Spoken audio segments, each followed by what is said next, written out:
여러분, 안녕하세요. 오늘 저희가 함께 파헤쳐볼 자료는 아주 다이나믹하고 매력적인 텍스트입니다.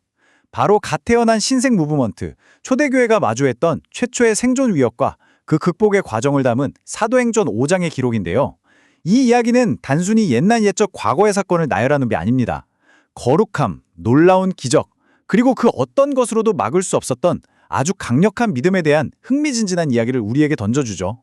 오늘 해설에서는 이 텍스트의 핵심인 은혜와 거룩함, 그리고 멈출 수 없는 믿음이라는 키워드를 중심으로 아주 심층적으로 들어가 보겠습니다. 자, 그럼 본격적으로 이 흥미로운 이야기 속으로 뛰어들어 볼까요? 여러분, 한번 상상해 보세요.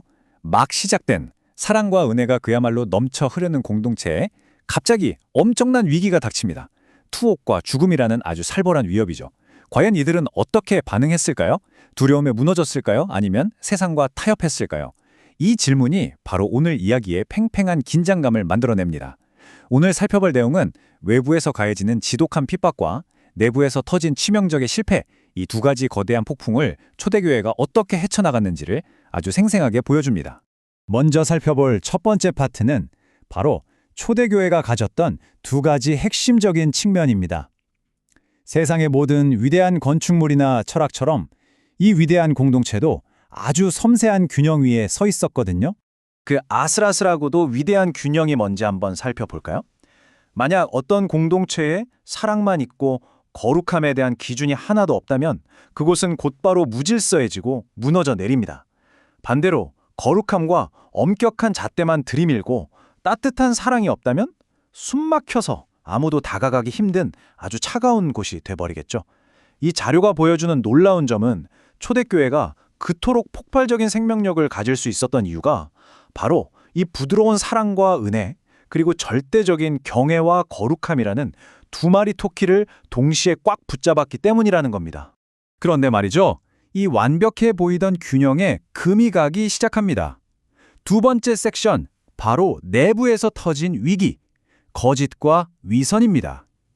이 치명적인 위협은 외부의 거창한 적이 아니라 바로 공동체 내부, 인간의 얄팍한 속마음에서 시작됩니다. 자, 여기서 진짜 흥미로운 포인트가 등장합니다. 아나니아와 삽비라 부부 이야기 한 번쯤 들어보셨을 텐데요. 그들이 재산을 팔고 헌금을 얼마나 했느냐, 돈을 얼마나 숨겼느냐, 액수 자체가 문제의 본질이 아니었다는 겁니다.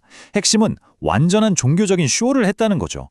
겉으로는 자신의 모든 것을 다 바친 척 사람들의 박수와 인정을 즐기면서 뒤로는 딴주머리를 차며 하나님을 속이려 든 거니까요.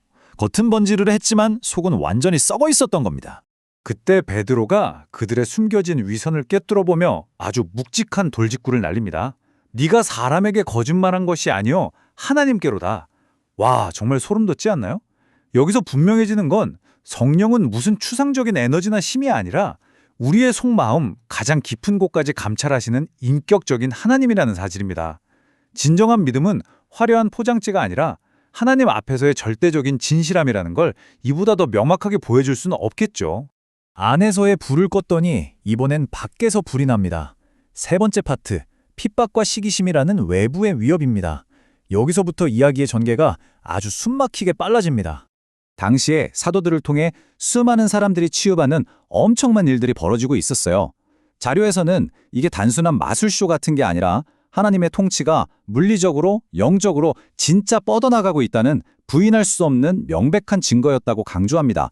그런데 참 씁쓸하게도 빛이 강하면 그림자도 짙은 법이잖아요. 기득본을 진 종교 지도자들은 진리 따위에는 관심이 없었어요. 대중의 시선이 사도들에게 확 쏠리니까 그냥 인간적인 시기심이 폭발해버린 겁니다. 이게 결국 폭력적인 공격으로 이어지죠. 이 기가 막힌 상황이 어떻게 전개되는지 그 순서를 한번 볼까요? 사도들이 시기심에 찬 지도자들 때문에 감옥에 갇힙니다.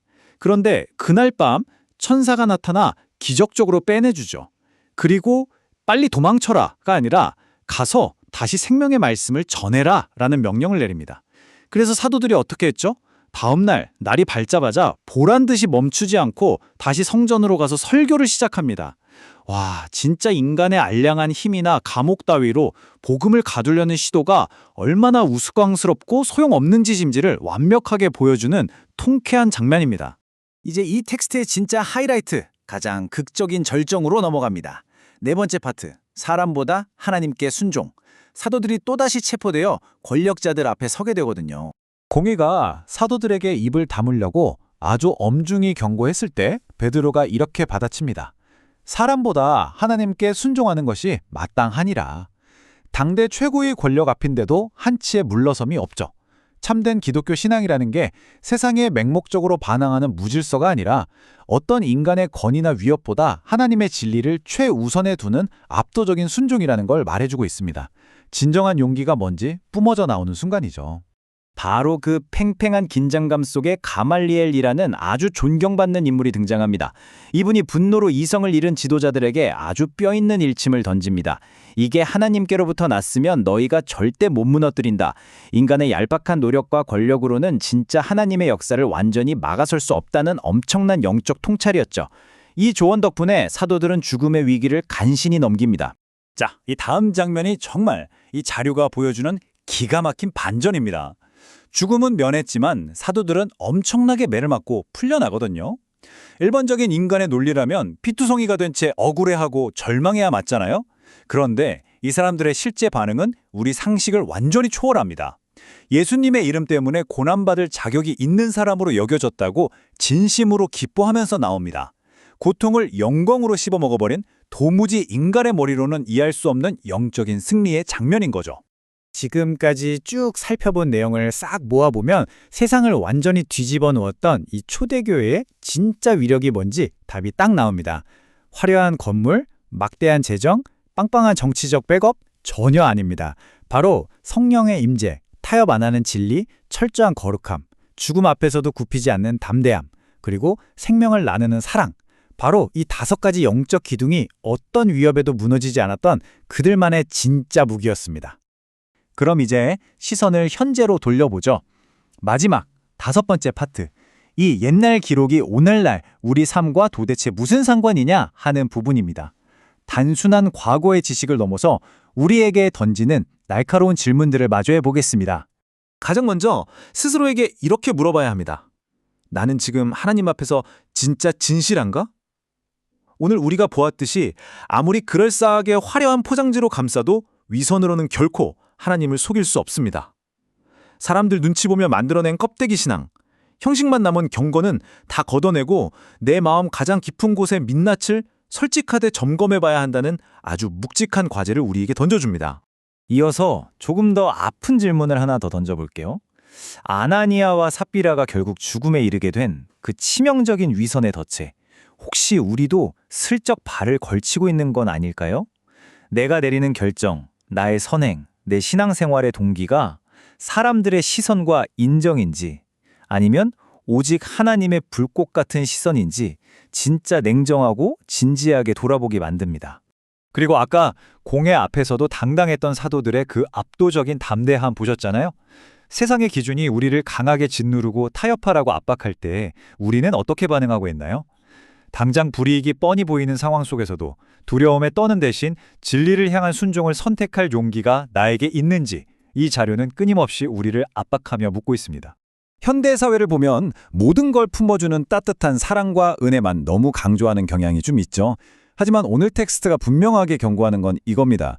경외심이 빠진 은혜는 순식간에 신앙의 가벼움과 타락으로 이어진다는 거예요. 하나님은 한없이 따뜻하고 사랑이 넘치시기만 동시에 죄와는 단 1%도 타협하지 않는 절대적으로 거룩하신 분이라는 걸 절대 잊으시면 안 됩니다.